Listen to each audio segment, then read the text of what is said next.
Bom, tivemos uns probleminhas técnicos aqui, né? Mas eu espero que já esteja funcionando aí para todo mundo.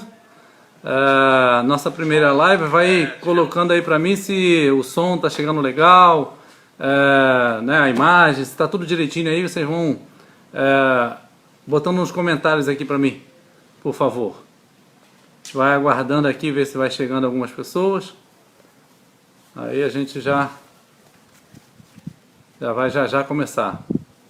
Bom, primeira vez, né, que eu estou aqui fazendo essa live, né? A gente já praticamente faz lives, né, estando na igreja, falando ao vivo com todo mundo, né?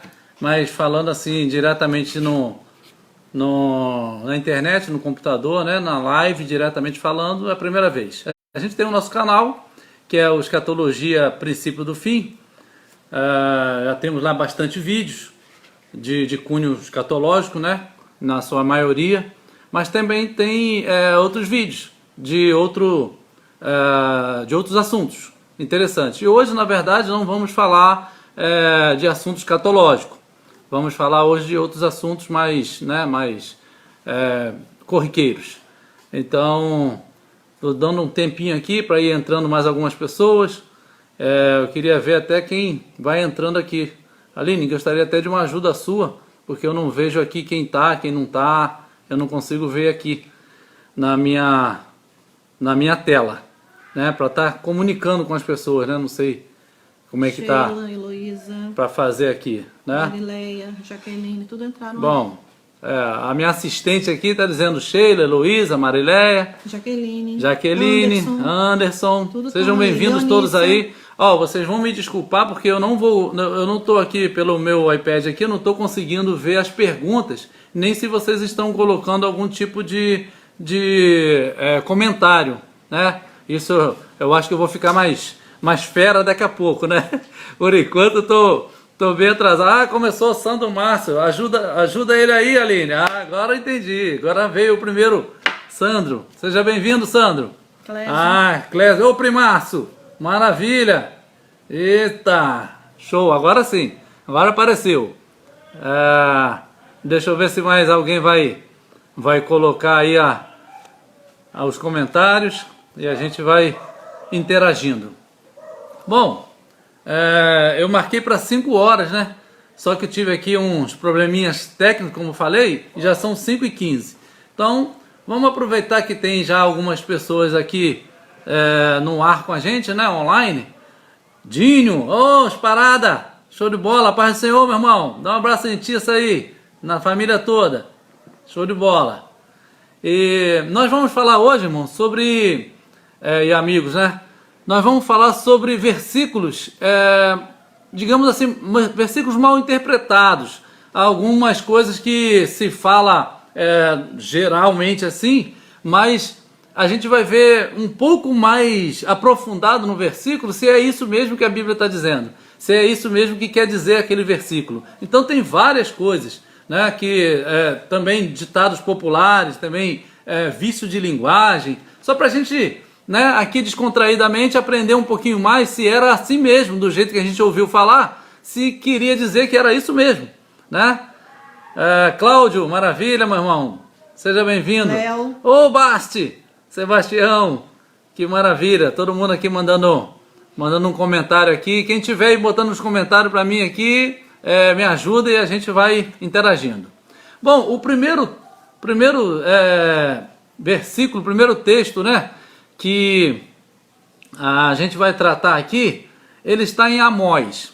Você pode depois, se você quiser, acompanhar na tua Bíblia aí. A gente vai falar, né, sobre o que se diz sobre o texto e vamos pegar um pouquinho do contexto rapidamente para não é um estudo bíblico, né? É só um bate-papo.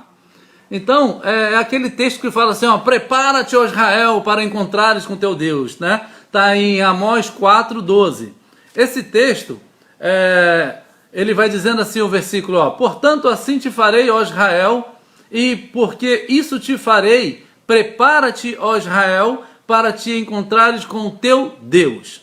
Aí quando se fala nisso, normalmente a gente fala assim, ó, fique preparado, que Deus, você vai encontrar com seu Deus, Deus é maravilhoso, Ele vai te dar um abraço, Ele vai te dar um beijo, né? Normalmente se fala assim, prepara-te, meu irmão, santifica a sua vida, prepara para te encontrar com teu Deus, que Ele está te esperando para te abraçar, para te dar um beijo. Isso é verdade também. Né? Deus está nos esperando para que Ele possa, né, fazer aquela comunhão já definitiva conosco. Mas vamos ver no contexto se é isso mesmo que o contexto quer dizer. Diz assim o versículo 10, eu li o 12. Diz assim o 10, ó. Enviei a peste contra vós, à maneira do Egito, da mesma forma que enviei para o Egito. Os vossos jovens matei a espada, e os vossos cavalos deixei levar presos, e o mau cheiro dos vossos arraiais fiz subir as vossas narinas, contudo, não vos convertestes a mim, diz o Senhor. Ou seja, Deus está dizendo que mandou peste, mandou a espada, mandou um monte de problemas para que o povo se convertesse a Ele. Mas como o povo não se converteu, Ele falou, prepara-te, ó Israel, para encontrares com o teu Deus. Na verdade, esse é um texto que está dizendo, que o pessoal diz que é para uma alegria com o Senhor, um encontro de alegria, mas na verdade não é. Esse texto aqui está dizendo que é um texto de julgamento, né? O contexto dele está dizendo, ó, se prepara porque vocês estão todos longe de mim, eu já mandei peste, já mandei espada, já mandei tudo, mas vocês não se converteram a mim. Então prepara-te para encontrar comigo, porque vai ter julgamento para vocês. Então, apesar de podermos usar o texto no sentido, ó, se prepara, irmãos, tal, num bom sentido, mas nós vamos aqui falar do fundamento do texto, certo? Do contexto geral mesmo. Então ele está querendo dizer que é um contexto de julgamento. Tem um outro que diz aqui que é Isaías 53. Isaías 53 é aquele texto que vai falar da crucificação, né? Vai falar que Jesus morreu por nós, pelos nossos pecados, morreu para pagar a nossa dívida, e é verdade, é isso mesmo, né? E aqui eu separei o versículo capítulo 53, versículo 2, que diz assim, ó, esse versículo ele é usado para dizer que Jesus não tinha beleza física, não tinha formosura no seu rosto, era feio, né? É usado em muitos lugares, muitas pessoas usam dessa forma para dizer que esse texto apoia a dizer que Jesus não tinha beleza nenhuma, não era uma pessoa formosa de rosto. Mas aí diz o texto assim, ó, Isaías 53, 2. Porque foi subindo como renovo perante ele e como raiz de uma terra seca. Aí pega o versículo assim, ó, continuação. Não tinha beleza nem formosura, e olhando nós para ele, não havia boa aparência nele. Não havia nele para que o desejássemos. Mas aí, olhando assim, só esse versículo, eu falar, realmente Jesus devia ser feio, né? Não devia ser bonito, não tinha formosura alguma. Só que aí a gente tem que pegar o contexto. Vamos um capítulo antes, 52, versículo 14, diz assim, ó, como pasmaram à vista dele, as pessoas ficaram pasmas quando viram Jesus, pois o seu parecer estava tão desfigurado, mais do que outro qualquer, e a figura mais do que a outros filhos dos homens. Então, como que a gente pode entender isso daqui que não seja beleza física? Porque o profeta Isaías, Deus mostrou esse momento aqui ao profeta Isaías, era o momento da tortura e crucificação de Jesus. Por isso que ele estava tão desfigurado que ninguém reconheceu. Por isso que não tinha beleza e nem formosura alguma nele. Porque ele estava, já tinha levado soco, ele tinha levado tapa, cuspida, chicoteado, né? Tinha sido torturado, espinho, né? Coroa de espinho em sua cabeça, então ele estava com certeza todo inchado, todo desfigurado. E por isso Isaías diz que não havia beleza. Não está falando de formosura do seu rosto, de ser bonito, de ter um cabelo assim, um cabelo assado. Não está falando disso. Está falando do momento do seu sofrimento prestes a ir para a cruz. E no momento da cruz. Tá bom? Se alguém quiser comentar, falar alguma coisa aí, acrescentar para a gente está aqui para, né, conversar juntos. Tiver alguma pergunta também, né, se a gente souber responder, a gente responde, senão a gente diz que vai pesquisar e procura responder. Um outro texto que normalmente a gente entende, é muito falado porque ele é divulgado no Natal com uma imagem muito forte, que são os magos, né, com o menino Jesus. Na verdade, a Bíblia nem diz que eram 3 magos, a Bíblia não diz que eles eram reis magos também. A Bíblia só diz que eram uns magos vindo do Oriente, né? Ela não diz 3, não diz o número e não diz que eram reis. Se fala, né, que eram 3 por conta do número de presentes. Ganhou 3 presentes o menino Jesus. Bom, dito isso, é colocado sempre naquelas coisinhas de Natal, como é que chama aquilo? Presépio, né? Os magos chegando ao menino ainda na manjedoura. Mas será que quando eles chegaram, Jesus estava na manjedoura ainda? Vamos dar uma olhadinha em Mateus capítulo 2, versículo 11, o que a Bíblia diz. Me respondem aqui o que vocês acham, se ele estava na manjedoura, se não estava. Comentem aqui para a gente dinamizar o nosso papo aqui. Vamos lá.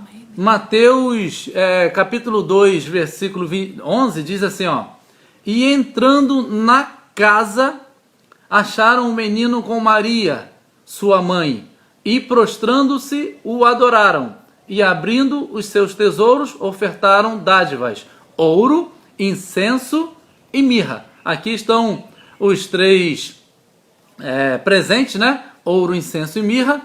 Por isso disse que eram 3 magos. E como é que fala? Na história, né? Na tradição, vamos botar melhor dizendo, na tradição se diz até o nome deles. Eu acho que era Gaspar, um deles era Gaspar, Baltazar e Melchior. Parece que eram esses 3 os nomes que a história conta sobre eles. Mas a Bíblia não relata nada disso. Então ele não estava na manjedoura mais. O menino Jesus, aquele presépio, ele não está muito de acordo com a palavra, né? Porque quando os magos chegaram, ele já estava na casa. Porque um detalhe é que o José e Maria, eles não conseguiram um local para o menino nascer, não foi porque José não tinha dinheiro. Eles não foram a uma casa porque estava todo cheio. Porque era momento de censo e todos tinham que ir para a sua própria cidade, né? Então muitos foram para Belém. E como José e Maria estava grávida já com quase, né, prestes a chegar aos 9 meses, então não podia ir muito rápido. E quando chegou lá já estava cheia a cidade. Então ele não pôde ter lugar nas estalagens. Então aí ele foi oferecido para ele uma manjedoura, né, num local onde ficam as ovelhas. E logo depois disso, ela foi para uma casa. José levou para uma casa, logo que, né, teve vaga. Bom, vamos lá. Tem alguém aí que queira perguntar alguma coisa? Alguém tinha esse tipo de ideia com respeito a esses textos que eu falei agora? Já era normal para todo mundo? Estou falando só chovendo no molhado, né? Que às vezes a gente pensa que é algo, né, que não é tão...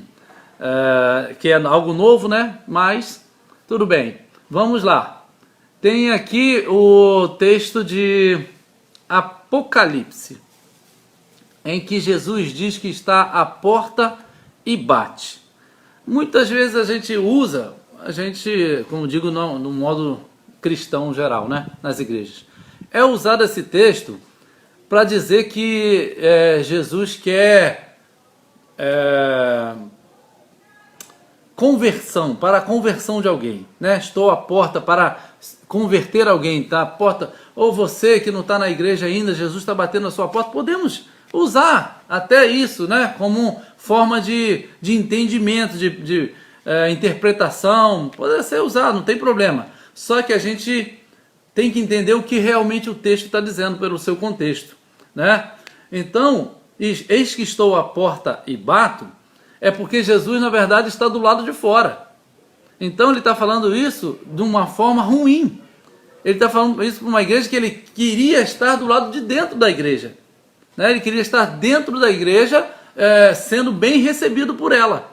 Mas ele aqui está informando que ele está do lado de fora. Essa igreja é a igreja de Laodiceia, né? E que era uma igreja que não era nem quente e nem fria, ela era morna. Então Jesus disse, infelizmente eu não posso compactuar com esse seu jeito de estar me adorando. Eu estou do lado de fora, mas eu estou batendo na porta. Eu quero entrar. Se você der a oportunidade, eu entro e aí a gente, né, modifica a vida da igreja. Então esse texto não quer dizer um versículo para evangelização. É um texto para que a igreja desperte, né, porque o Senhor tem que estar dentro da igreja. Esse daqui é muito famoso. É o texto de Filipenses 4:13. Posso todas as coisas naquele que me fortalece. Isso tem um monte de adesivo nos carros, tem um monte de dizeres de adesivo em tudo quanto é lugar, placas, posso todas as coisas naquele que fortalece. E com um sentido assim de triunfalismo, né? O sentido é colocado é que eu posso vencer todas as coisas. Eu posso ter todas as coisas naquele que me fortalece. Eu só posso ser o grandão, o chefão, o bonzão, porque Deus me fortalece, né? Isso Deus nos fortalece, né? É claro que Deus nos faz vencedor, é claro isso. Mas esse texto nós não podemos usar para só esse fim. Porque o contexto dele é um contexto de duplo acontecimento, de duplas situações, né? Porque ele vai dizer, esse aí é o versículo 13, né? Então o 12 ele diz assim, ó, sei está abatido. Opa, já saiu da questão triunfalista do posso todas as coisas no sentido de coisas boas. Sei está abatido. Sei também ter abundância. Beleza, eu sei a coisa ruim e eu sei a coisa boa. Em toda maneira e em todas as coisas estou instruído a ter fartura e a passar fome. Passar fome. A ter em abundância como a padecer necessidade. Posso todas as coisas naquele que me fortalece. Ele conclui. Então, o poder todas as coisas é poder passar todas as coisas porque Deus fortalece. Nós estamos vivendo um momento difícil, né? Um momento em que muitos estão aí necessitando mesmo de uma cesta básica, necessitando mesmo de situações, até mesmo por contas de suas, conta de luz, conta de água, né? Das suas casas, estão em situação complicada, mas está firme em Deus, porque pode todas as coisas em Deus que o fortalece. Pode passar esse momento difícil, como pode viver num momento de fartura. Ele pode todas as situações. Ele está firme em todas as situações. É que a gente vem de um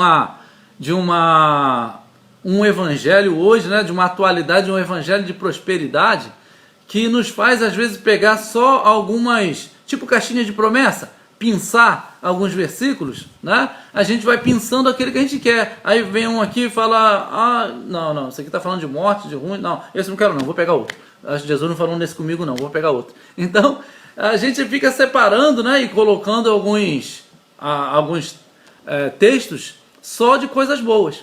E esse texto, posso todas as coisas naquele que me fortalece, são todas. Todas incluem as ruins e as boas. Eu quero ver vocês participando, quero ver vocês me fazendo algumas perguntas, fazendo algumas colocações, dando um alô aqui para mim. Tem mais gente aí? Estou com 21 pessoas aqui assistindo. Queria que alguém desse um alô para nós aqui, para a gente ir acompanhando. Não dá tempo das pessoas te responder aí, porque o vídeo... Tem um aqui, irmãos, um versículo, a minha assistente Aline está me dizendo aqui para eu dar um tempo, né, para as pessoas irem acompanhando.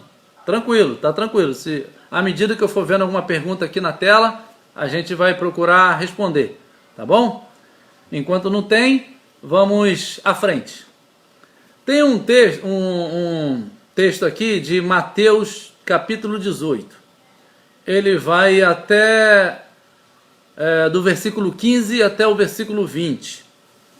Esse texto, no modo geral, é aquele texto que diz assim: onde estiver 2 ou 3 reunidos em meu nome, ali eu estarei. Jesus não disse isso? Né? Onde tiver 2 ou 3 reunidos no meu nome, ali eu estarei. Qual é normalmente o sentido que muita gente coloca sobre isso daí? Quando a igreja está vazia, quando tem uma reunião de oração vazio, que tem só 2, 3, 1, 5, 4 pessoas no culto ou numa reunião de oração, aí geralmente o dirigente fala assim: irmãos, se preocupe não, Jesus está presente, Jesus não está preocupado com o número, Jesus quer o seu coração. Beleza, é isso mesmo. Jesus está até com uma pessoa que está no quarto, orando, ajoelhado ali, Jesus está ali presente. Mas não é esse o sentido direto desse texto. Nós, podemos usar dessa forma como eu falei, mas o sentido diretamente não é esse. Ele diz assim, ora, versículo 15, se o teu irmão pecar contra ti, repreende-o entre ti e ele só. Se te ouvir, ganhaste teu irmão. Mas se não te ouvir, leva contigo 1 ou 2, para que pela boca de 2 ou 3 testemunhas, toda a palavra seja confirmada. E se não te escutar, dize-o à igreja. E se também não escutar a igreja, considere-o como um gentio e publicano. Aí vem o versículo, Em verdade vos digo que tudo que ligardes na terra será ligado no céu, e tudo que desligardes na terra será desligado no céu. Porque onde estiverem 2 ou 3, as testemunhas, reunidos em meu nome, ali eu estarei. Ou seja, esse texto está tratando, irmãos, de resolução de problemas no corpo de Cristo. Não está tratando de Jesus estar presente numa reunião de louvor, ou de culto, ou de oração, que tem poucas pessoas, e que ele estaria ali presente para receber a adoração. Não está tratando disso diretamente o texto. O texto está tratando de quando você vai resolver um problema com alguém, você tem que cumprir esses padrões. Primeiro você vai até a pessoa para tentar resolver. Se a pessoa continua ainda resistente, você leva ainda 1 ou 2 testemunhas. Ela continuou resistente ainda, você leva até a igreja, de frente para a igreja, para resolver o problema, na igreja. Se a pessoa continua ainda resistente a resolver o problema, aí, infelizmente, a pessoa tem que ser expulsa do corpo. Porque foi tratado toda a situação e a pessoa não voltou atrás. E aí está dizendo, tratam então como um gentio e publicano. Gentio e publicano eram aqueles que eram desconsiderados, que não era povo de Deus. Por isso Jesus está falando disso. Entendeu? Aí é considerado então a pessoa que já pode ser considerado que não está mais no corpo, porque não quer acerto, não quer união. Ele quer ficar com o problema ou causar problema, Então, isso é base para botar para fora qualquer um a todo momento, qualquer hora? Não. A base é seguir os padrões que Jesus ensinou. Teve algum problema? Vai até a pessoa. Não foi porque teve uma coisinha que discordou de um negocinho, uma bobagemzinha de doutrina. Não. Vai até a pessoa e conversa com ela. Caso não se acerte, então leve 2 testemunhas. Ainda não se acertou? Leva a igreja. Então tem que passar por esse crivo. Aí sim, o que você desligar na terra, está desligado no céu, porque você passou por todo o processo que Deus determinou que estivesse passando, para trazer a pessoa de volta, para que ela fique no corpo, O objetivo disso tudo é para que ela seja sarada e fique no corpo, não que ela seja expulsa. Agora, se ela vai resistindo à conversa com um, a com duas testemunhas e com a frente da igreja, então ela tem que ser tratada como gentio e publicano, porque não quer conserto. Entendeu? Então aí Jesus diz que o que você ligar na terra, se foi tudo certinho e a pessoa se arrepender, está ligado no céu, continua tudo, beleza. Agora, se você desligar na terra passando por esse procedimento, desligado está no céu também. Porque ali eu estou presente, observando tudo o que está sendo feito, conforme eu determinei que fosse feito. Entenderam? Então, é esse o ponto de que onde estiver 2 ou 3 reunidos em meu nome, para solucionar, para ajeitar, para trazer, para animar, para dar força àquele que aconteceu algum problema. Aí segue-se esses padrões. Amém? Vamos lá, alguém quer perguntar alguma coisa? Fala aí para nós aí, alguma pergunta? Fala aí, ô Cláudio, você que está sempre lá no grupo, mandando umas perguntas, mandando umas, fazendo as suas colocações. Tiaguinho está por aí, não sei se Tiaguinho está por aí. Anderson, Alexandre, pastor Sheila. Alexandre, a Sheila também está por aí. Eu quero ver os comentários, não fica escondido não, hein? Vamos lá, tem mais um texto. Eu queria saber, irmão, se o que eu falei até agora para vocês, se teve algum sentido para vocês, né? O que vocês acham? E a gente vai conversando, tá bom? Carlão tá aqui também, Carlos. Carlos Machado? Carlão, grande Carlão, Lili. Maravilha. Mimi, Mimi. Lili. Ah, Lili, qual Lili? Lili, esposa de Andinho. Lili. Ah, Lili, grande Lili. Vozeirão, gogó de ouro. Vamos lá. O outro texto que eu vou trazer aqui é Mateus 6. Minha sogra tá aí também? É a minha sogra favorita, sabe, né? Brincadeira, eu sempre brinco assim com ela. Buscai primeiro o reino de Deus, né? Então é o texto de Mateus capítulo 6, versículos 31 a 33. Diz assim, ó: mas buscai primeiro o reino de Deus e a sua justiça, e todas estas coisas vos serão acrescentadas. Bom, olhando assim, parece que não tem nada de normal, né? Por que o pastor Jean resolveu trazer esse texto? Porque, irmãos, às vezes algumas versões vão dando palavras, vão mudando algumas palavras, algumas versões bíblicas, vão mudando algumas palavras conforme a teologia vigente. E nós estamos, infelizmente, numa teologia vigente que é a da prosperidade, como falamos há pouco. E aqui está dizendo um pouco assim, ó. Está dizendo assim, ó: mas buscai primeiro o reino de Deus e toda a sua justiça e todas estas coisas. Eu quero destacar essa palavra, estas coisas. Em outras versões está em todas as outras coisas. Então muda muito, né, irmãos? Quando você fala todas estas coisas, você tem que olhar para o contexto de quais são estas coisas que o texto está dizendo.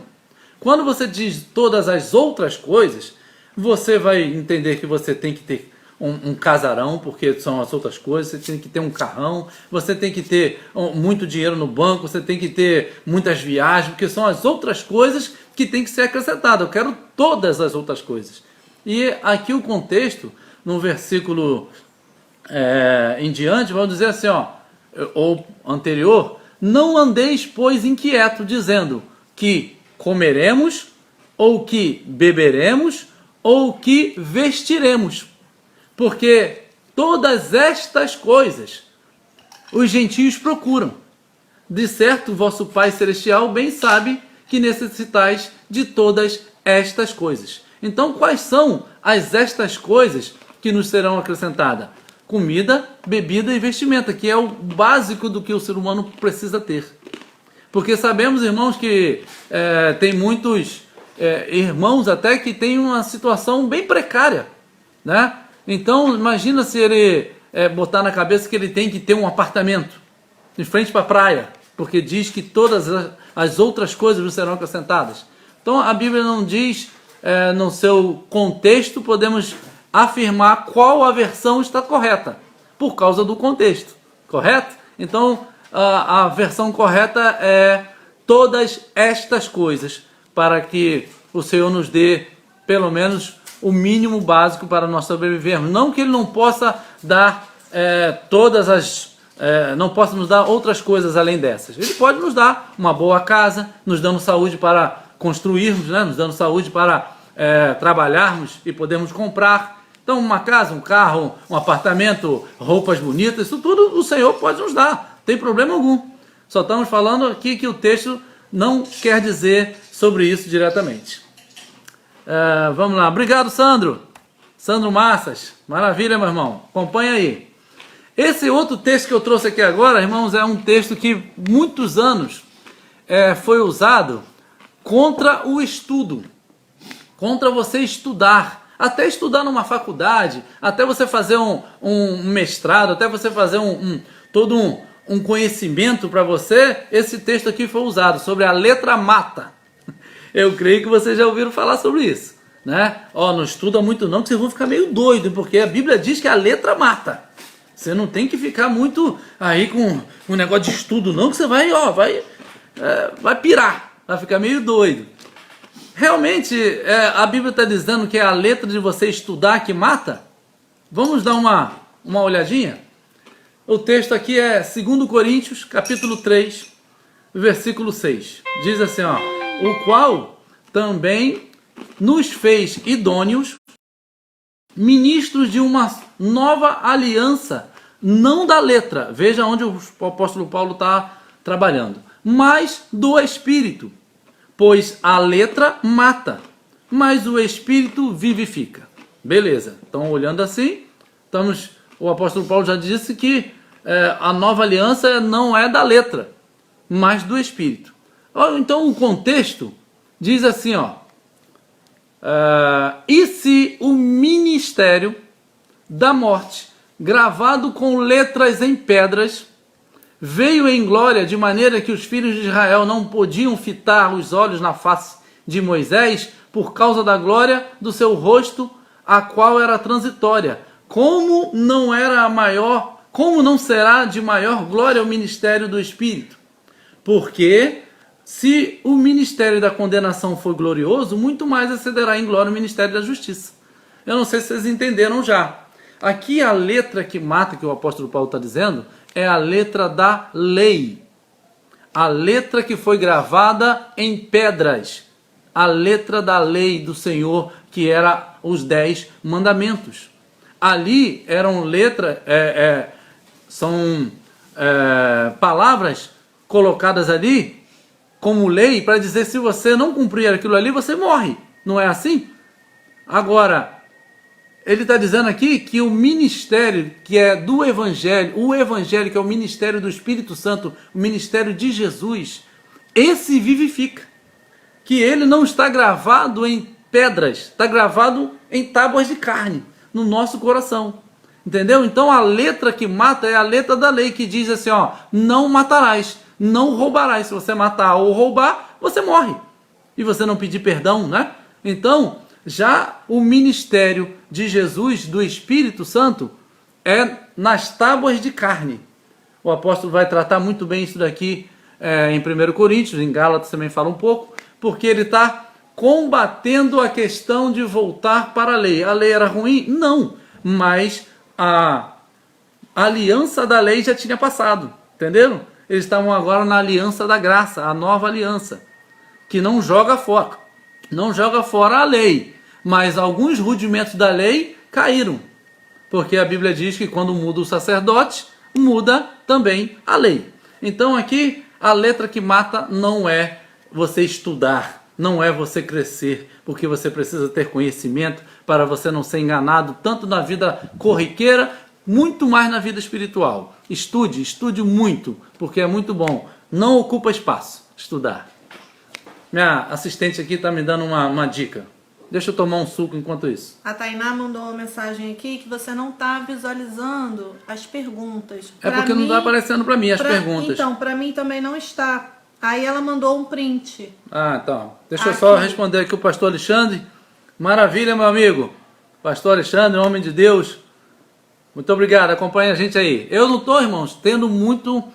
eu só tenho 1, 2, 3, 4, 5, 6... Só tenho 7 comentários aqui na minha tela com o pastor Alexandre. Não sei o que está ocorrendo aqui, mas infelizmente a gente vai acertar isso para a próxima.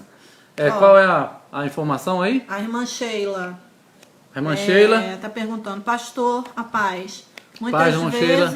Muitas vezes. Fala um pouquinho mais alto para você sair já aqui também.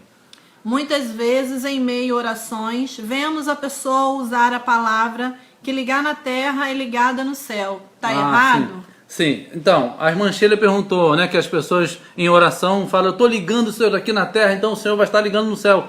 Claro que isso é válido, irmãos. Não está errado, não. O que eu estou querendo dizer é que o texto em si não está se referindo a esse tipo de momento, em que você está dizendo, não, eu vou ligar aqui agora essa oração para que Deus possa abençoar a vida, tirar essa dor, né? Curar o meu irmão ou a minha irmã. É claro que você pode usar isso, mas eu estou querendo dizer que por trás de todo o sentido não é esse. O sentido primário do texto quer dizer que é numa situação em que você está tratando do problema que houve dentro da igreja.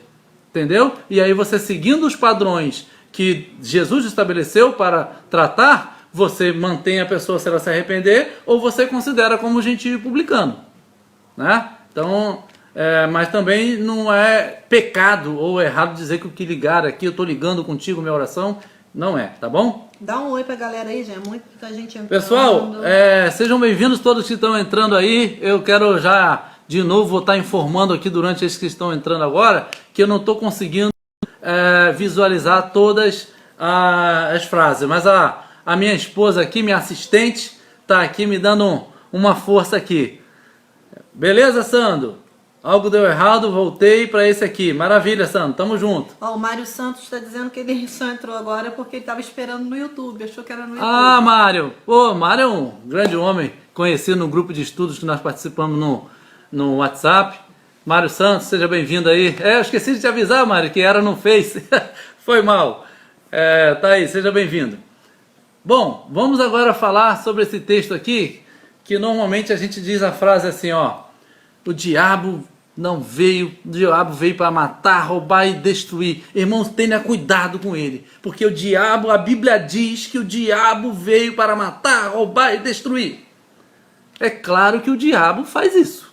O diabo rouba, o diabo mata e o diabo destrói. É claro.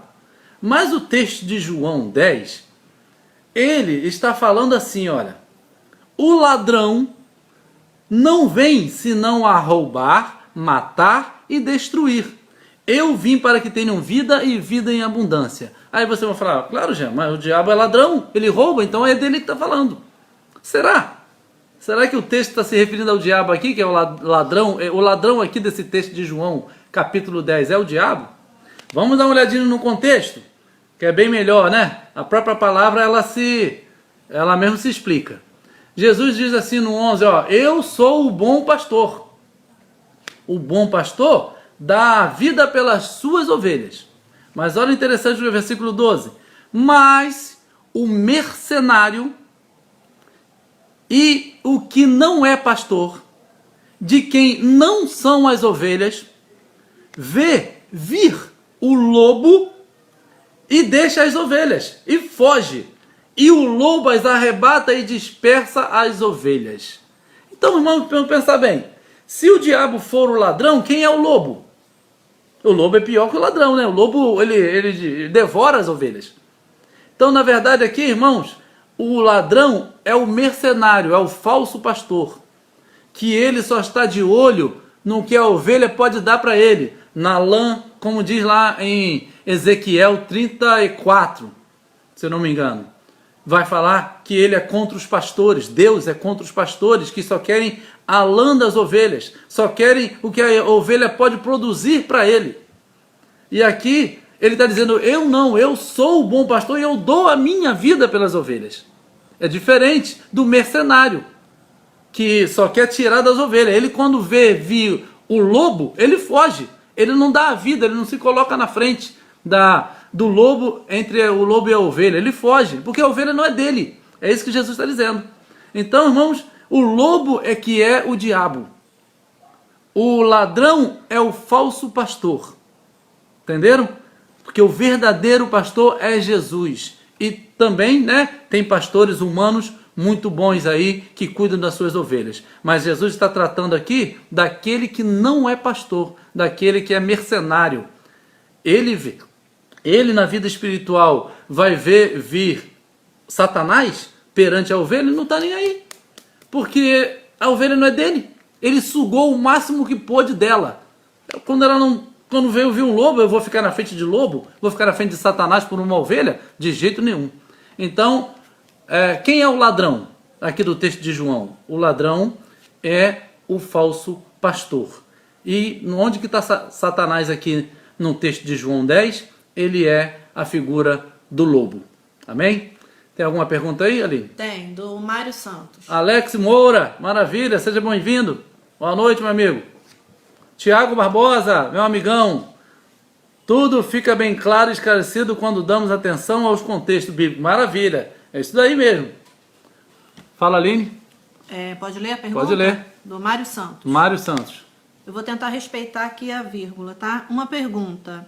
Muitos utilizam de que onde estiver 2 ou 3 em meu nome, ali estarei. Amém. Vocês estão ouvindo o que a Aline está dizendo aí? Só bota aí um joinha aí para acompanhar, para poder eu não ter que repetir a pergunta. Vai. 2 ou 3 reunidos em meu nome? Vou repetir a pergunta. Tá. Muitos utilizam de que onde estiver 2 ou 3 em meu nome, ali estarei. Para não se reunir, que precisa ter apenas 2 ou 3 pessoas, sendo que ali seria para julgar alguém. Tem como explicar? É isso mesmo. Acabei até... Irmão Mário, seja bem-vindo. Um pouquinho antes eu falei um pouco sobre esse assunto aí, que realmente é isso mesmo que você falou. Ali o texto não é para você se reunir para louvar ao Senhor, né? Onde tiver 2 ou 3 pessoas louvando a Deus e Jesus vai estar presente ali recebendo louvor. Né? Não é nesse sentido, é exatamente isso que você falou e eu já tinha falado há pouco, porque o texto está de julgamento, né? De tratar resoluções de problema no corpo de Cristo, na igreja. Né? A pessoa teve uma dificuldade, vai até ela para tentar resolver, um a um. Não resolveu? Leva 2 testemunhas. Não resolveu? Leva para a igreja. Não resolveu no sentido de que a pessoa não quer se humilhar, se retratar, fazer nada disso, então, infelizmente, vai ser tratada como gentio e publicano. Então, o tratar como gentio e publicano é dizer que não é corpo de Cristo, né? Está fora do corpo de Cristo. Amém? Vamos seguir aqui então. Esse daqui é um texto bem... Ô Jane, minha prima, paz do Senhor. Entrou aqui Samuel Pereira. Samuel, maravilha, Jane, seja bem-vinda. Márcio Carvalho, Ana Kelly. Ô Kelly, Silva, minha amiga. Fernando Silva. Fernando, sejam bem-vindos. Tem um texto aqui, irmãos, que o título é Batismo com Fogo. Eu preciso que vocês me deem atenção para eu explicar isso daqui direitinho, porque ele pode gerar um entendimento muito claro se você não prestar atenção. Ele está no texto de Mateus 3, do 10 até o 12. Então ele diz assim, versículo aqui, e também agora está posto o machado à raiz das árvores. Toda árvore, pois, que não produz bom fruto é cortada e lançada no fogo. E eu, em verdade, vos batizo com água para o arrependimento. Mas aquele que vem após mim é mais poderoso do que eu, cujas alparcas não sou digno de levar.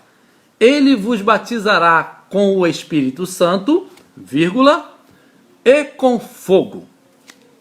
Então, quando se fala nisso, a gente vai falar assim, eu quero, Senhor, me batiza com o fogo do teu Espírito, né? A gente tem essa junção das duas coisas, fogo do teu Espírito. Mas aqui está dizendo que vai batizar com o Espírito Santo, e com fogo. Não está dizendo que é fogo do Espírito. Pode até o Senhor te dar uma efusão do Espírito, não estou negando isso, né? Deixar bem claro. O Senhor pode te dar uma efusão do Espírito. O Espírito é sempre demonstrado ali como fogo, né? Línguas repartidas de fogo, caiu sobre o Pentecoste, lá sobre os irmãos. Mas vamos nos ater direto ao texto. Aqui João Batista está dizendo que Jesus é que vai batizar com o Espírito Santo e com fogo. Então vamos agora para o contexto, e aí depois eu explico.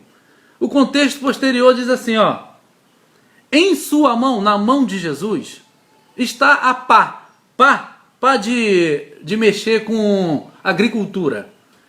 Está a pá, e limpará a sua eira, né, onde faz as plantações, e recolherá no celeiro o seu trigo. Quando ele está limpando a eira com a sua pá, ele recolhe no celeiro o trigo. E queimará, olha a segunda parte, queimará a palha com fogo, que nunca se apagará. Prestaram atenção aqui das duas formas? Quando ele diz recolherá no celeiro o seu trigo, ele está batizando com o Espírito Santo. Quando ele diz queimará a palha, que é o joio, com fogo que nunca se apagará, é o batismo com fogo. Esse fogo aqui é o fogo do lago de fogo, irmãos. Não é um fogo espiritual do bem para te aquecer espiritualmente.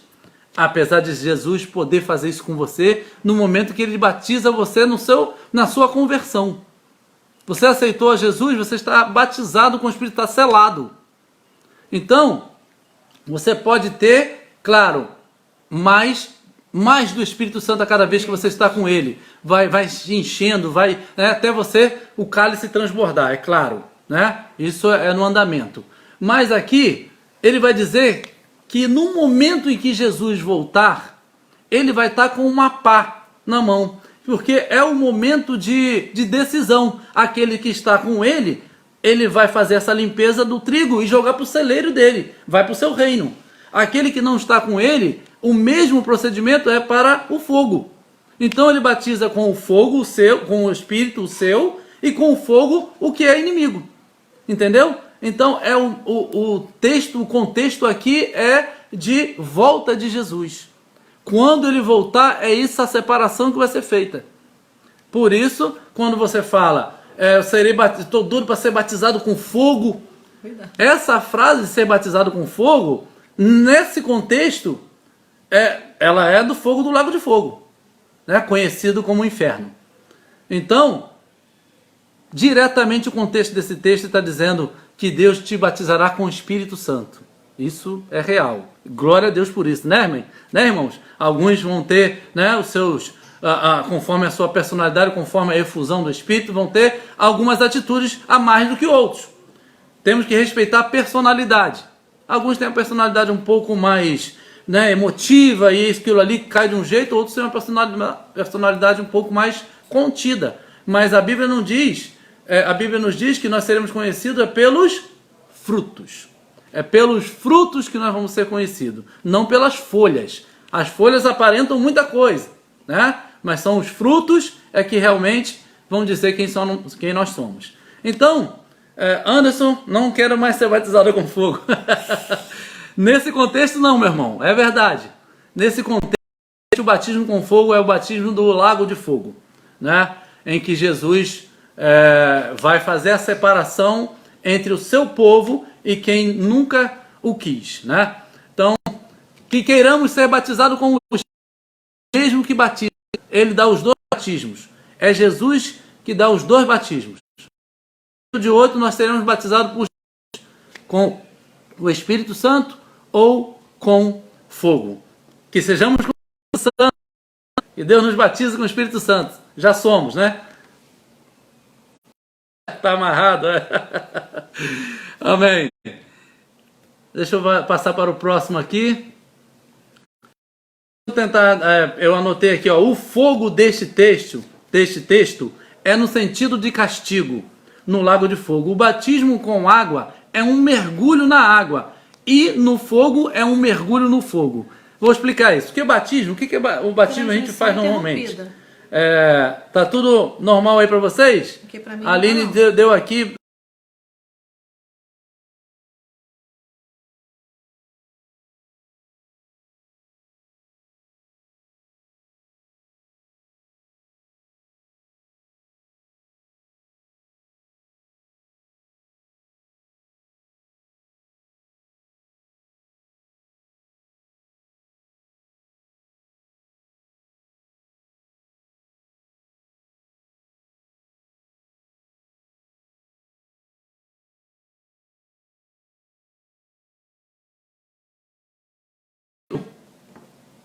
Parece que aqui parece que voltou um pouquinho. A tela tá assim, até pra Tainá. Vê se voltou para vocês aí, como é que tá a tela. A Aline tá me passando aqui que a tela ficou um pouco manchada. A de Tainá também. Pra mim parece que tá normal. Voltou aí pra alguém? Eu acho que Por enquanto não voltou não, nem pra mim. não. Não tô vendo ninguém me dando alô. Deixa eu ver se... Ah, voltou, Sandro? Maravilha. Beleza. Voltou. Vamos continuar então. Voltou. Então, a explicação aqui do batismo com fogo é que o que é o batismo? O batismo é a gente descer as águas, certo? Como se tivesse um sepultamento. A gente desce, fica... vamos botar essa mão aqui. A gente desce e fica como se fosse horizontal. Não precisa nem ser na horizontal, né? Mas desceu, cobriu por completo. Voltou aí, Ingrid? Como é que tá aí? Ah, beleza, show de bola. Essa minha internet, vou ter que mandar a West botar acima de 200. Ó, entrou aqui.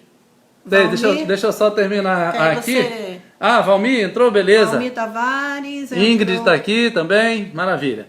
Então, deixa eu acabar de explicar essa questão do batismo. O batismo, normalmente se tem a ideia do batismo de imersão, né, por conta de fazer como se fosse um sepultamento. A pessoa morre espiritualmente e nasce uma nova vida. Então, batizando na água, né, com o Espírito Santo, né, como se fosse um batismo na água, que ela morreu para o mundo e ressuscitou para Deus. E dessa forma também é o batismo no fogo, no lago de fogo. É a mesma água, só que de fogo. Um lago de fogo, entenderam? Por isso que é batismo com o Espírito Santo e batismo com fogo. Agora, eu não estou aqui entrando no pormenor se o batismo é por aspersão ou por imersão, né? Porque Hebreus diz que os judeus foram batizados no deserto com a chuva que veio sobre eles, né? Então, tem as duas formas. Vamos lá. Alguma pergunta aí, Aline? Pergunta, deixa eu ver aqui. Internet 144. Discada, Ana. Você discada ainda. Bom, eu vou prosseguindo. Se tiver uma pergunta, você me fala. Tá. Vocês já ouviram falar que os anjos queriam pregar o evangelho? Já ouviram essa frase? Geralmente usada para falar com os irmãos assim: irmão, você não está valorizando aquilo que o Senhor te entregou para fazer, porque os anjos queriam pregar o evangelho e você está desprezando o dom que Deus te deu. Já ouviram falar disso? Né? De que os anjos queriam falar o evangelho e a pessoa desprezou isso e era para a pessoa poder fazer a obra do Senhor, porque os anjos queriam fazer e o Senhor não deixou, porque isso era para o ser humano fazer. Anderson falou aqui, como uma semente plantada, morre para nascer uma nova árvore. Isso aí, maravilha. Então, os anjos queriam pregar o evangelho? Alguém já ouviu falar, algum pregador falar sobre isso? Que os anjos gostariam de pregar o evangelho, mas Deus não deixou e deu essa honra ao ser humano? Isso está no texto de 1 Pedro, capítulo 1, versículo 12. Diz assim, aos quais foi revelado que não para si mesmos, mas para vós, eles ministravam estas coisas, que agora vos foram anunciadas por aqueles que, pelo Espírito Santo, enviado do céu, vos pregaram o Evangelho, para os quais coisas os anjos anelam bem prescrutar. Aí você fala assim, prescrutar? Que é isso, cara? Que palavra é essa? Prescrutar? Então, alguém pega esse texto e vai falar, então os anjos queriam pregar, e Deus não deixou. Não sei, anelam bem prescrutar, então acho que eles queriam pregar. Mas eu peguei uma outra versão, eu vou ler só o final dela, e diz assim, mas para as quais coisas os anjos bem desejam atentar. Uma outra versão, esses que até os anjos anseiam acompanhar minuciosamente. Então, na verdade, irmãos, os anjos não estavam querendo pregar o evangelho. O evangelho aqui, o primeiro as primeiras frases do capítulo 1, versículo 12 de 1 Pedro, Pedro está dizendo que foi revelado para o tempo dele, que era o tempo da igreja, coisas que tinham sido reveladas aos profetas sobre eles, que estavam ouvindo da boca de Pedro agora. Os profetas tinham falado coisas e Pedro está falando assim, ó, isso que os profetas falaram está cumprindo agora na vida de vocês. Era sobre vocês que eles tinham falado lá. E tantas coisas mais que até os anjos desejam acompanhar minuciosamente, porque os anjos não são oniscientes. Os anjos não sabiam o mistério do evangelho, o mistério da nova aliança que viria com Jesus, com o sangue de Cristo. Então os anjos ficam tentando acompanhar isso. Eles ficaram surpresos com isso.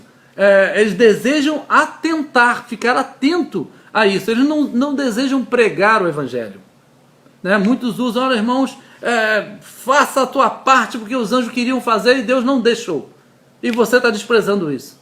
Não, você não pode realmente desprezar. Se Deus te deu um dom, se Deus te chamou para isso, vá, porque é honra. É honra para você. Mas não pode dizer que o anjo queria pregar. Né?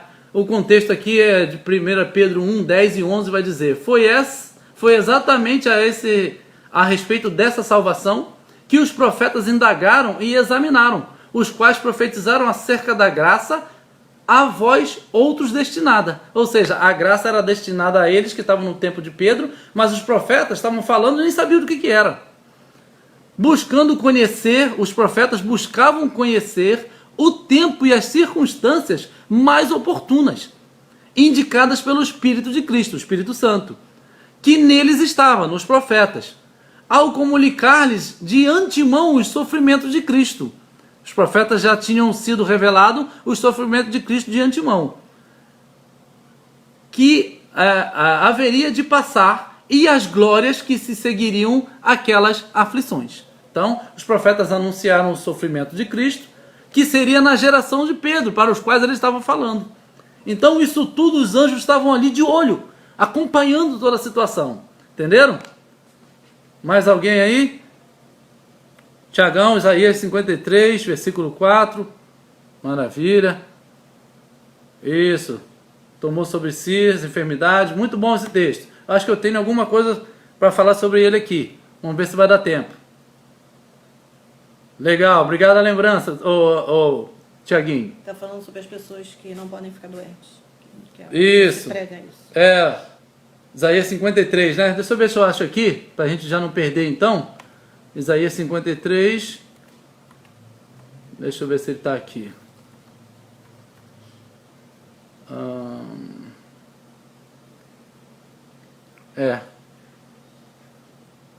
Isaías 53 diz assim, ó. Todavia ao Senhor agradou moê-lo, fazendo-o enfermar. A Jesus, né? Isaías 53, versículo 10. Eu vou ler antes. Deixa eu ver se eu tenho outro texto aqui. Isaías 53, o próprio texto. Acho que ele não está aqui. Ele escreveu aqui, não é isso aqui não? Verdadeiramente, ele tomou sobre si as nossas enfermidades, as nossas dores levou sobre si, e nós o reputávamos por aflito. Isso, vou falar mais ou menos a síntese do texto, né? É porque dizem que a gente não pode mais ficar doente porque Jesus tomou sobre ele as nossas doenças. Isso é só olhar para os lados, né, irmãos? Sempre ia olhar para si mesmo. Não é impossível alguém ficar a vida inteira sem ficar doente em algum momento. Né? Jesus, o texto não está falando sobre ficar doente ou não ficar doente depois que aceita a sua palavra. Senão, todos gostariam de ver esse fato, pô, nenhum crente fica doente. Eu vou ser cristão então, né? Para não ficar doente. Então, o texto não está falando de ficar doente. O texto está falando que você ficou doente, você tem uma chance de você se sarar fisicamente. Mas muito mais profundamente, muito mais acima disso, Jesus tomou as nossas enfermidades do pecado, da alma, e pregou lá na cruz. Porque, irmãos, eu tinha até separado aqui, mas já vou entrar. Muitos têm um pensamento de que a ira de Deus Jesus pagou ao diabo a nossa dívida. Na cruz, Jesus estava pagando a nossa dívida ao diabo. Nada disso. Jesus pagou a nossa dívida a Deus. Deus pagou a dívida a Ele mesmo, por amor a nós. Porque Deus estava irado conosco. Porque nós estávamos nos nossos deleites e nossos pecados. Estávamos destituídos da glória de Deus. Mortos nos nossos pecados. Então, para nos salvar, Deus fez com que Jesus viesse a essa terra, se fazer homem e fazer o propiciatório dos nossos pecados, para que a gente pudesse ser justificado. Por isso que Deus mandou. Deus, é como se Deus estivesse pensando assim: eu sei que eles não vão me pagar nunca. Então, eu, para aplacar a minha dívida comigo mesmo, aplacar a dívida deles, na verdade, comigo mesmo, que eu não quero destruí-los, eu vou mandar meu filho, que é algo puro, para que eu possa aceitar após isso. Quem aceitar esse sacrifício, eu aplaco a minha ira sobre ele. Então, a Bíblia diz que agradou a Deus moer Jesus, esmagar Jesus, né? A Bíblia vai falar sobre isso no texto de Isaías 53:10. Diz assim: todavia ao Senhor agradou moê-lo, fazendo-o enfermar, quando a sua alma se puser por expiação. Entendeu? Quando Jesus foi para a cruz, aquilo foi a expiação dos nossos pecados, né? Verá a sua posteridade. Aqui já está falando da ressurreição de Jesus, porque ele não poderia ver a sua posteridade se ele não ressuscitasse. Verá a sua posteridade, prolongará os seus dias, e o bom prazer do Senhor prosperará na sua mão. Então, aqui está se falando do que Romanos 3 está tratando, do que Gálatas está tratando, de que Deus mesmo aplacou a sua ira conosco, enviando Jesus para morrer em nosso lugar. Tal foi o amor. Então não pagamos dívida.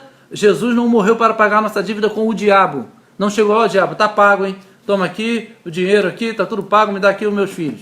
Não. A dívida, quem foi aplacado foi o próprio Deus, que tinha todo o direito de nos destruir por conta da nossa dívida de pecado com ele. Entenderam? Anderson fez uma pergunta aí. Anderson. Dá uma lida aí. Clica nesse ver mais. Uma polêmicazinha, para não perder a fama. Tá em cima dessa. Aonde? Tá em cima dessa polêmicazinha. Tá. Os profetas acabaram em João. A lei e os profetas vigoraram até João, desde que é anunciado o evangelho do reino de Deus, e todo homem forceja por entrar nele, né? Faz força para entrar no evangelho. Boa essa pergunta aí sobre João. Muitos pensam que os profetas acabaram em João. Temos que ver o contexto de que foi dito isso, porque lá em Atos, Jesus não havia ainda ido para a cruz, né? E está escrito essa informação aqui. Mas lá em Atos mostra um profeta chamado Ágabo, que disse para Paulo a maneira que Paulo iria morrer. Então os profetas continuaram, né? O próprio João recebeu o Apocalipse bem depois. Profeta João, que profetizou o Apocalipse, foi revelado a ele. Aqui está dizendo, João, eu digo o João do Apocalipse, né? Aqui é o João Batista. Esse João aqui, os profetas duraram até João o Batista, João o Batizador. Mais uma vez, só um detalhe: Batista não é sobrenome dele, era a função, que ele batizava. João, o que batiza, o Batista, né? O batizador. Bom, era o João Batista. E está dizendo que as profecias duraram até ele, porque ele foi o último a profetizar sobre Jesus, sobre o Messias. Era o último profeta que havia de vir falar, porque o Messias já estava presente. Tinha só 6 meses de distância de idade entre João Batista e Jesus. João Batista era 6 meses mais velho que Jesus, só. Eram primos. Então, ele foi o último dos profetas a profetizar sobre Jesus. Por isso que os profetas que profetizaram sobre Jesus duraram até João. Entenderam? Respondido aí a pergunta? Amém? Aqui eu não tenho um pouco do feedback, mas é isso daí. Vamos ver aqui um outro texto aqui. O dinheiro é a raiz de todos os males? É isso que a Bíblia diz? Ó, irmão, dinheiro é a raiz de todos os males. Então manda pra gente, né, Anderson? Turma toda aí, Sandro Massas, tá uma dificuldade danada com essa quarentena aí. O dinheiro não é a raiz de todos os males. Brincadeira, tá, irmão, sobre o dinheiro. O dinheiro não é a raiz de todos os males. A Bíblia vai nos dizer em 1 Timóteo 6,10. Eu gosto sempre de ler os textos para não ficar, como dizem os pregadores, né? Não ficar somente nas minhas palavras. 1 Timóteo 6,10 diz assim, ó. Porque o amor ao dinheiro é a raiz de todos os males.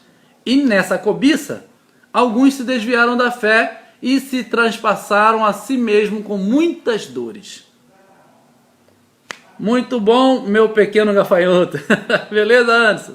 Tamo junto. Então, o amor não é a raiz de o dinheiro não é a raiz de todos os males. O amor a ele é que é o problema. Porque o dinheiro você precisa para você se sustentar. Aliás, na verdade, a falta do dinheiro pode ser a raiz de muitos males, né? Também, né? Fazendo aqui uma brincadeira, né? A família, para se sustentar, precisa ter uma situação financeira que lhe dê um mínimo necessário, né? Porque senão causa um grande problema.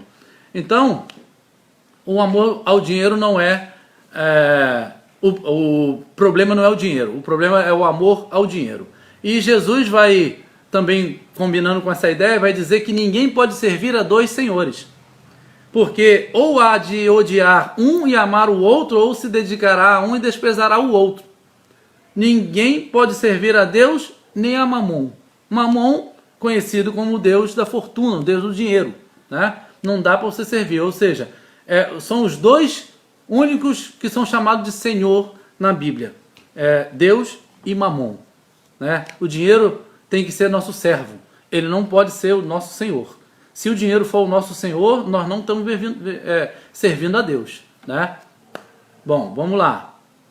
Jesus estava falando aqui nesse texto de Mateus, o contexto é sobre ajuntar tesouro no céu. Por isso ele falou isso. Já falei sobre aqui que Jesus pagou a dívida com Deus, né? E aquele da cruz? Qual da cruz? Do significado lá daquele... Do ladrão da cruz? Esse eu não anotei aqui não. Ali está falando do ladrão da cruz, que o ladrão da cruz, vou ver se eu pego de cabeça, ele disse assim, Jesus, lembra-te de mim quando vieres no teu reino. Mas pode ler na sua Bíblia, que deve estar na maioria delas assim, Jesus, lembra-te de mim, eu não lembro nem se ele falou Jesus, né? Ele falou, lembra-te de mim quando entrares no seu reino. Parece que é pouca diferença, né, irmãos? Mas o ladrão da cruz era judeu. Mesmo que ele estivesse ali na cruz, ele aprendeu a Torá até os 12 anos. Sabia? Todo judeu tem que aprender a Torá até os 12 anos. Depois, ele deve ter se desviado do caminho. E graças a Deus, pela cruz na vida dele, né? Salvo pela cruz, o ladrão. Então, ele disse, lembra-te de mim quando vieres no teu reino. Ele não disse quando vieres do teu reino, e nem disse quando entrares no teu reino, se referindo ao céu. O ladrão da cruz não disse isso. O original da palavra ali é vieres. Isso faz todo o sentido com todo o contexto bíblico, que é um reino de Deus na terra, né? O reino de Deus será aqui nessa terra, né? Então o judeu, o ladrão da cruz, já tinha esse entendimento, então ele disse quando vieres no seu reino, quando ele viesse aqui, no reino de volta. Muito bom, mas não foi esse que eu te perguntei, não. Ah, não? Não. Ah, meu Deus, era sobre o quê? Era o outro do paraíso. Não, já expliquei então. Esse eu não anotei aqui não. O do paraíso a gente deixa para uma próxima. Bom, eu fiz uma pergunta aqui, botei assim, ó, tá na Bíblia? Muita gente fala assim, né? Aquele versículo, tenho-vos dito isso para que em mim tenhais paz. No mundo tereis aflições, mas tende bom ânimo. Eu venci o mundo. Ponto. Mas alguém bota ali uma vírgula e fala assim, ó, e vós vencereis. Tá escrito isso, meu irmão? Pode ir lá olhar. João 16:33. Vê se tem vós vencereis lá. Não tem, irmão. Isso é o vício de linguagem nosso. Claro que isso pode ser uma verdade, deve ser, né? Que nós venceremos, claro. Mas não está escrito isso na palavra do Senhor. São coisas que a gente... Aí eu até botei aqui, isso está escrito em Acrescentares, capítulo 1, versículo 1. Acrescentares. Porque não existe isso. Isso é um acréscimo que a pessoa faz de mente. Jesus só diz que ele tem de bom ânimo porque ele venceu o mundo. Pronto, o mundo está vencido. O que Jesus quer dizer é o seguinte: olha, o mundo está vencido. Se você cair pelo mundo, você está fraco demais. Porque eu tenho tudo para você estar vencedor. Porque eu já venci o mundo. O mundo por si só, irmãos, Jesus está dizendo aqui que não tem um poder real de nos levar para o lago de fogo. O que tem um poder real de nos levar ao lago de fogo é nós cedermos. Nós cedermos a essas tentações do mundo, que não são fracas.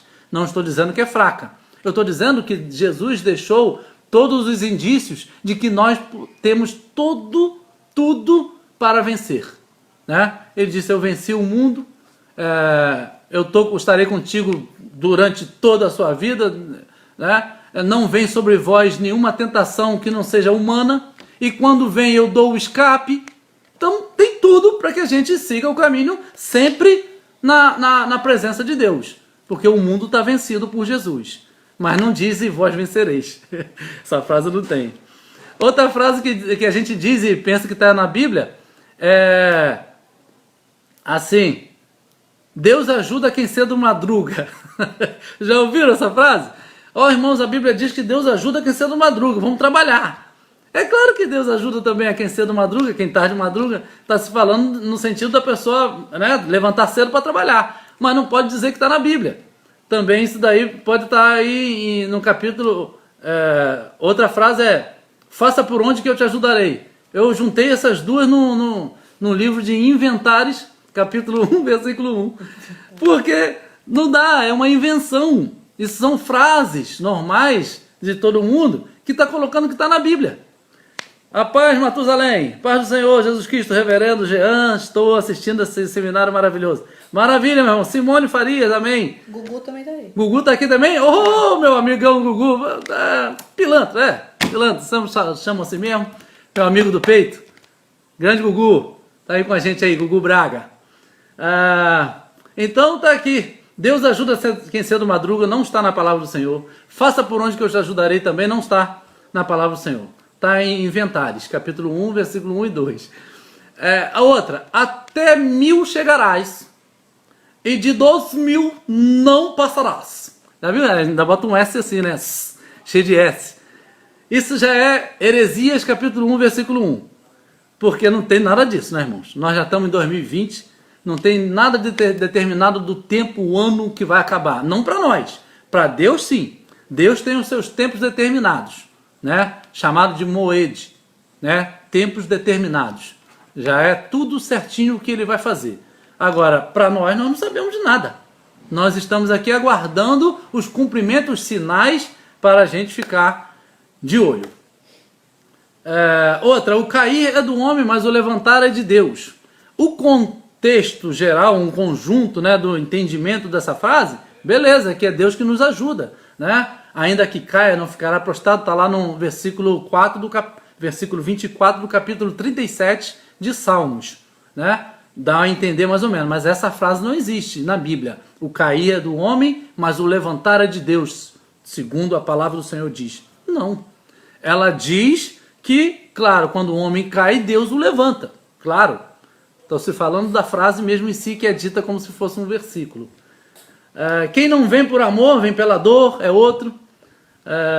Apesar de não estar, né, escrito na Bíblia, mas realmente é assim que funciona.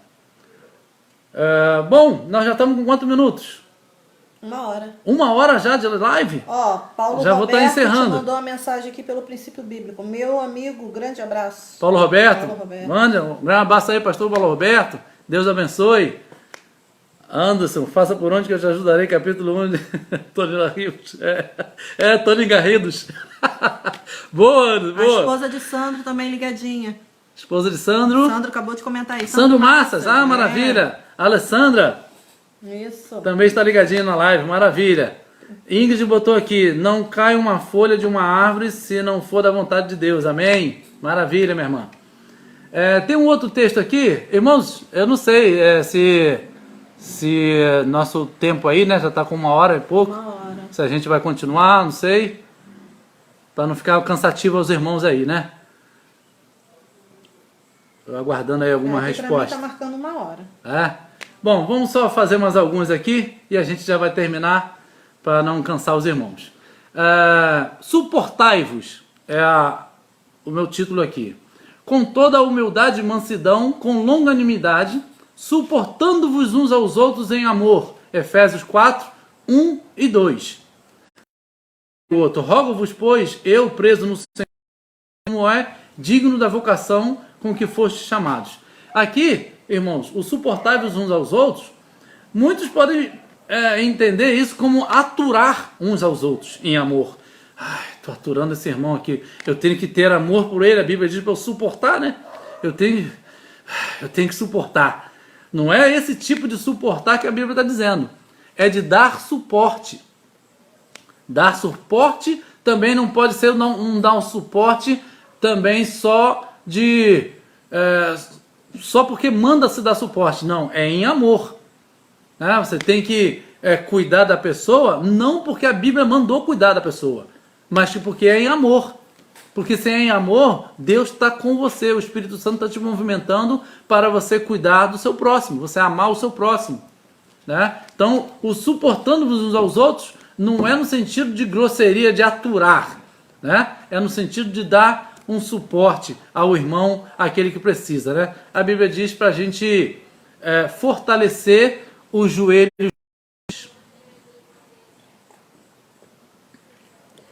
Aturar, tipo você comigo. Meu irmão, tem que te aturar. Fazer o quê, né, Anderson? Maravilha. Será salvo tu e tua casa. Vocês já ouviram esse texto, é muito conhecido, né? Creia no Senhor Jesus Cristo, será salvo tu e tua casa. Legal, é isso mesmo que está escrito, né? Responderam eles, crê no Senhor Jesus e serás salvo, tu e a tua casa. Agora, qual é o contexto aqui? O contexto anunciaram-lhe a palavra de Deus, isso está em Atos 16. Atos 16, 31 a 33. O contexto anunciaram-lhe a palavra de Deus e a todos que estavam em sua casa. Aqui, irmãos, é um momento em que o apóstolo Paulo estava preso e houve um terremoto e eles iam... o carcereiro pensou que eles iam fugir, que todos os prisioneiros, inclusive Paulo e quem estava com ele, não me lembro se era Silas ou se era Barnabé, iam fugir. E aí ele ia se matar, o carcereiro ia se matar. E o apóstolo Paulo falou, não faça mal nenhum a você, porque todos nós estamos aqui, ninguém fugiu não, porque no terremoto a cela se abriu. E aí eles falaram assim, não é possível, que os caras diferentes são esses, que estão presos aqui, até injustamente, e na oportunidade de fugir, não fugiram. E ali o apóstolo Paulo aproveitou e pregou o evangelho para aquele carcereiro. E o carcereiro falou assim, então vamos lá em casa. Vamos lá em casa que eu quero que minha esposa e meus filhos ouçam isso tudo. Levou ele na casa, Paulo pregou a todos da casa dele. E aí diz o texto, anunciaram-lhe a palavra e todos que estavam na sua casa, naquela mesma hora da noite, tomando-os consigo, lavou-lhes as feridas e foi logo batizado. Os caras que estavam na casa, o carcereiro e sua família, foram logo batizados, irmão. Não teve curso de batismo, nada contra o curso de batismo, mas a Bíblia diz, tanto nesse caso quanto no caso do eunuco com Filipe, que na hora foi batizado. Bastou entender a palavra, se converteu, quis a Cristo, foi batizado. Lavou-lhes as feridas e foi logo batizado, ele e a todos os seus. Então, aqui eles receberam a palavra. Não é porque o carcereiro creu que toda a sua casa iria ser salva automaticamente. Porque sabemos aí de casos no nosso meio em que um pai de família está na presença, uma mãe está na presença, mas os filhos não estão. Ou o esposo não está, ou a esposa não está, é só um da família. Então esse texto está errado? Não, porque, na verdade, não é que o texto está errado. é que nós estamos interpretando errado. O carcereiro, ele creu, levou Paulo para falar com sua família recebeu o evangelho. Aí sim, crendo, foram batizados e salvos. Jean, olha só, tem pessoas que estão escrevendo perguntas, eu não sei porque não está aparecendo nem para não você, está para mim não. Nem para mim. Aí eu tô pedindo a pessoa para responder pelo WhatsApp, mandar pergunta pelo WhatsApp. Tá, aí eu você te me passo. manda. Maravilha. Ok. Aqui realmente não está aparecendo para mim. A já última vão está do botar a Anderson. pergunta aqui para mim e eu já passo para você. Tá, a Aline tá, não sei se vocês ouviram aqui, bota para mim se vocês estão conseguindo ouvir direito o que a Aline fala, que aí eu não preciso repetir o que ela fala. Então, Marcos 16, ainda nesse texto, diz assim, ó, o que crer e for batizado será salvo, mas o que não crer está condenado, né? Tem que crer, o crer é o principal. Então, aqui é a síntese desse texto, né? O carcereiro não poderia simplesmente ficar ali no cárcere, ele disse, ó, eu já creio então, me batiza aqui mesmo, e a sua família não ouvir, ela não seria salva. Porque existe o livre-arbítrio de cada um, cada ser humano precisa decidir por Cristo. Sandro Massa, aqui tá normal. Anderson, tive que sair e entrar pelo Face de Jean. Aline, viu? Aline tá falando que teve que entrar pelo meu Face aqui. Mas mesmo Simone assim... Farias disse que também teve que entrar pelo meu. Bom, vamos lá. Não julgueis. Ai, meu Deus, essa é complicado, né? A gente não pode falar nada que a pessoa fala, olha, a Bíblia diz para não julgueis para não ser julgado. E fala mesmo. Mas vamos ver qual é o contexto do que a Bíblia fala, não julgueis para não ser julgado. Porque isso está no capítulo 7, versículo 1 de Mateus. Não julgueis para que não sejais julgados. Mateus 7, 1. Mas veja João 7, 24. Não julgueis segundo a aparência, mas julgai segundo a reta justiça. O que eu faço agora? Julgo ou não julgo? Fica difícil, né? A Bíblia está se contradizendo? Não. O não julgueis para não sejais julgado é porque como você vai julgar algo que você não viu? O que você deve julgar, segundo a reta justiça, é aquilo que você viu. Por isso você é testemunha. Aquilo que você não ouviu, você está só supondo, aí é um julgamento que não tem reta justiça. Porque você está só supondo que aquilo aconteceu. Ou você deixou um celular em algum lugar, saiu e depois o celular não estava lá, a última pessoa que saiu foi aquela, então você já achou que foi aquela pessoa que fez aquilo outro. Isso você não viu, está julgando que não é segundo a reta justiça. Porque se a gente ficar nessa linha de que não pode julgar nada, a gente não pode nem acreditar nos nossos magistrados. Não se pode acreditar nem nas testemunhas. Então fecha toda a fórum, né? Toda essa situação de julgamento. Então, a Bíblia está dizendo que para que a gente não julgue para não ser julgado, é para que a gente não faça um julgamento precipitado. Um julgamento sem ter uma reta justiça como a base daquilo que nós vamos julgar. Amém? Aline? Duas perguntas. Duas perguntas. Uma da Marileia que ela fez quando você falou sobre o batismo com fogo. E ela fez a pergunta, mas não apareceu pra gente. A pergunta dela foi o seguinte: para você explicar, se possível, né? Atos 2, 3, 4, que diz que foram batizados com fogo. Atos 2, 3 e 4. Deixa eu ver aqui. Para ele comentar, pois ali diz que foram batizados com fogo. Atos 2. Vamos ver. Atos. Se eu não souber responder, vou dizer que não sei, hein? E vou buscar informações. Que a gente não deve dizer aquilo que não sabe. Atos 2, 3 e 4? É isso. Atos 2, 3, 4. E foram vistas por eles línguas repartidas como de fogo, as quais pousaram sobre cada um deles. E todos foram cheios do Espírito Santo e começaram a falar noutras línguas, conforme o Espírito lhes concedia que falasse. Aqui, irmãos, é o tempo do batismo não é o vício de linguagem. O tempo do Pentecostes, né? Pentecostes é a festa que há ainda em Israel, é uma das 7 festas que há ainda em Israel. Então aqui, depois da Páscoa, ela acontece 50 dias depois da Páscoa. Então Jesus disse para os discípulos: olha, ficai em Jerusalém até que do alto sejais revestidos. Aqui eles foram revestidos. E aqui não diz que as línguas eram de fogo. Está dizendo que eram línguas como de fogo. Podemos entender que a língua era de fogo, né? Como é que nós vamos falar língua como de fogo? Mas não diz que eles foram batizados com o Espírito Santo. Aqui eles receberam o dom do Espírito Santo para falar em outros idiomas. Aqui não é a língua chamada de língua dos anjos, né? Que falam que só Deus ouve. Aqui em Atos 2 não está se falando da língua que só Deus entende, que precisa de ter interpretação quando alguém estiver falando em línguas que normalmente a gente entende aí na igreja. Aqui eram línguas idiomáticas. No entanto, que diz lá que era árabe, era egípcio, era da Líbia, era de todos os países que os judeus moravam.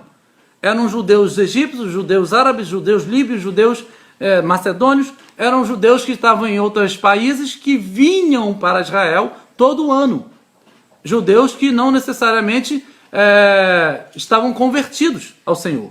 Provavelmente não, porque estavam em outro país e vieram para o Pentecostes. Então, quando vieram ali, caiu sobre os 120 discípulos que estavam reunidos um poder, um dom repartiu sobre eles, um dom especial para eles falarem e eles entenderem na sua própria língua. Eu não entendo ali que seria o batismo com fogo do Espírito Santo. Porque o texto, quando a gente diz, quando disse que é o batismo com o Espírito Santo e com fogo, ele ali faz a diferença que o Espírito Santo é aquele que vai estar com o Senhor. E quando é com fogo, é aquele que o Senhor vai jogar para o lago de fogo.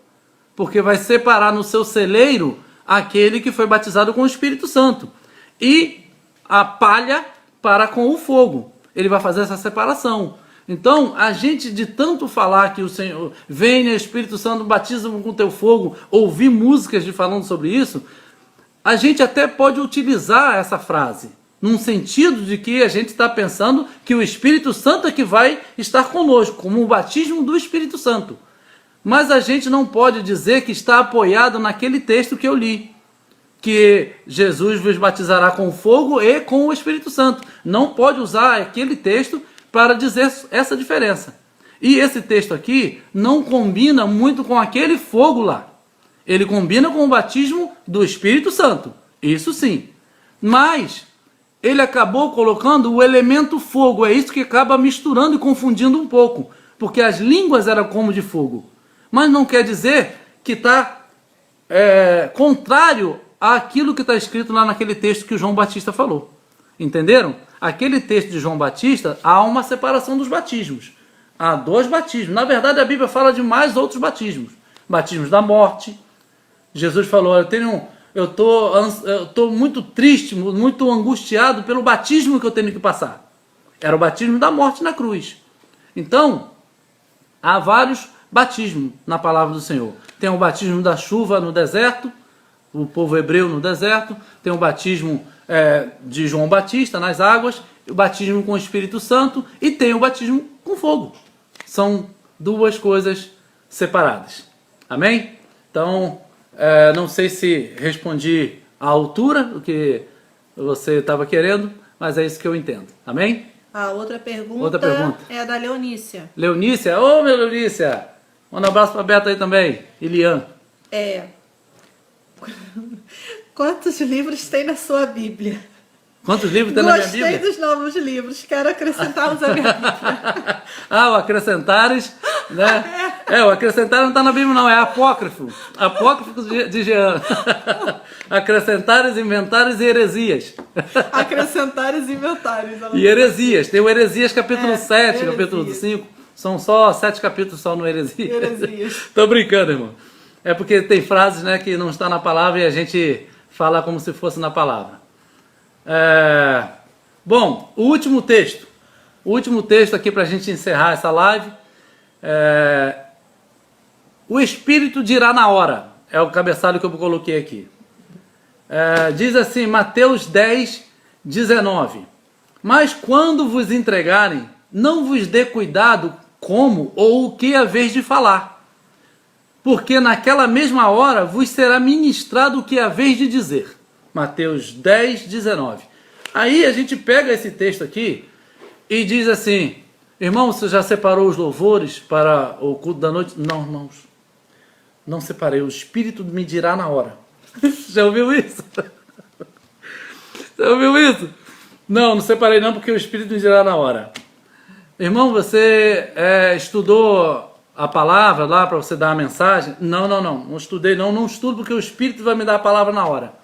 Irmãos, é claro que o Espírito Santo faz isso. Se for necessário, ele vai trazer à sua mente aquilo que está lá na sua mente. É claro que ele faz isso. O Espírito Santo está agindo, se movimentando dentro de nós. Mas esse texto aqui não é para dizer que o Espírito Santo dá na hora. E também não é base para não preparar, não se organizar. Não é base para isso. Aqui está dizendo quando você for perante a magistrados. Veja o contexto. Versículo 17. Acautelai-vos, porém, dos homens, porque eles vos entregarão aos sinédrios, autoridade, vos açoitarão nas suas sinagogas, sereis conduzidos à presença dos governadores, dos reis, por causa de mim, para lhes servir de testemunho a eles, aos gentios. Aí diz, mas quando vos entregarem, não vos dê cuidado como ou o que haveis de falar, porque naquela mesma hora, que vocês estiverem à frente dos governadores, à frente das sinagogas, à frente dos magistrados, à frente dos sinédrios, o Espírito Santo vai dizer, será ministrado a você o que você tem que dizer, tal como foi com Paulo, né? E aí ele vai concluir, porque não sois vós quem falará, mas o Espírito do vosso Pai é quem fala em vós. E o irmão entregará à morte o irmão, o pai ao filho, e o filho levantarão contra os pais e o matarão. Então é num contexto de perseguição, meu irmão. É num contexto de você estar num momento em que o Espírito Santo, para que você dê testemunho nessa hora, vai ministrar a você o que você precisa falar. Não é para fazer escala do louvor, das músicas do louvor, que você fala, não, o Espírito vai ministrar na hora. Não. E nem é para pregar e você não vai estudar porque o Espírito vai ministrar a palavra na hora. Não. Primeiro que isso tudo tem que estar dentro de nós primeiro. Eu tenho que comer o rolo da palavra para que o Espírito tire de dentro de mim aquilo que eu comi, aquilo que eu já me investi, me alimentei. Porque, como eu brinco, às vezes digo, Deus não é mágico de inventar as palavras para a gente dizer. Tem que buscar do que está lá dentro, do que está em nós. Por isso que ele fala, né? Conheça as Escrituras. Vocês são destruídos porque não conhecem as Escrituras e nem o poder de Deus. Então tem que conhecer a palavra e o poder de Deus. É para você ser fervoroso e você ser estudioso. As duas coisas na presença do Senhor. Bom, eu acho que eu cheguei aqui até o fim. Tem outras palavras aqui, mas é tudo de cunho escatológico. Eu não vou agora entrar nessa linha, né? Nessa parte aí, nessa área escatológica. Deixa para uma próxima vez aí que a gente vai falar sobre esse assunto também. Hoje é só para eu me acostumar, não sei nem como é que eu me saí, que eu estava aqui meio sem saber como é que eu ia fazer a primeira live, né, meu irmão? Eu até tenho no nosso canal lá, você que não conhece, canal Escatologia, Princípio do Fim. Bota isso lá no YouTube e também tem no Facebook. Aí você vai acompanhar, mas no YouTube tem nossos vídeos, a gente colocando aquilo que a gente entende da palavra do Senhor. E vai lá, se inscreve no nosso canal. Vai nos dar uma ajuda legal lá, curte, comente lá e compartilhe para que mais outras pessoas conheçam aí os mistérios da palavra do Senhor. Sandro Massas, quero você lá no canal, hein? Fernanda Salles, maravilha. Palminha para você também. Aline, tem mais alguma pergunta? Até o momento não. Se não tiver mais nenhuma pergunta, irmãos, deve ter dado 1 hora e pouquinho aí. Nossa, 1 hora e bastante, hein? Foi 1 hora e pouquinho não, são 18h47. Tem mais. 1 hora e meia mais ou menos de live. Pra quem nunca fez, hein? Fala aberto, hein? Ó, Deus abençoe cada um de vocês. Deixa as perguntas aí, de repente numa próxima live. Obrigado, Leonice, foi muito bom também estar com vocês aí. Só manda um oi. Valeu. Para as Três Marias que estão lá. Quem são as Três Marias? As Três Marias, Dona Tainá, Úrsula e Marileia. Marileia. Não, mas eu falei aqui, minha sogra Tainá fez a pergunta lá também, já respondi. Dona Úrsula também. Cadê o Bruno? E o bebezinho vai nascer quando, Úrsula? Tá vindo um novo bebezinho aí, da Úrsula. Amigo, fiquei muito feliz, precisamos avisar para o próximo. Maravilha, Sandro. Como? Domingo? Pode ser, né? Pode ser, de repente, hoje é quando? Hoje é domingo. Hoje é domingo, né? Pode ser, se eu não tiver de serviço, não sei se eu vou estar de serviço domingo, a gente avisa aí pra gente fazer mais uma live. Espero que eu já esteja já com os comentários aparecendo aqui para ficar mais dinâmico. Pede sugestão de tema. Se vocês tiverem algum tema, né, que vocês queiram, pode colocar aí, a gente vai, se eu souber sobre esse tema, aí a gente vai falando. Amém? Ó, Deus abençoe a todos, obrigado aí pela companhia. Ô, minha prima Josi. Amém. Um abraço a todos aí, TT, Jorge, todo mundo aí. Guigui, tio Tato. Ó, obrigado aí a Janete também. Obrigado a todos. Que Deus abençoe a cada um de vocês. Espero poder ter contribuído um pouquinho aí com vocês aí com o conhecimento da palavra do Senhor. Que Deus seja engrandecido, né? Que Deus é que seja honrado e adorado. E eu peço que vocês entrem lá no canal, tá bom? Deixa lá se inscrevam, vou ficar muito feliz, vai ser muito bom pra gente. Visualização no Facebook ajuda o nosso canal a crescer. Beleza? Aline, onde que eu boto aqui pra... concluir, né? Eu nem sei como é que fecha. Um abraço, pessoal. Deus abençoe a todos. Fiquem na paz do Senhor.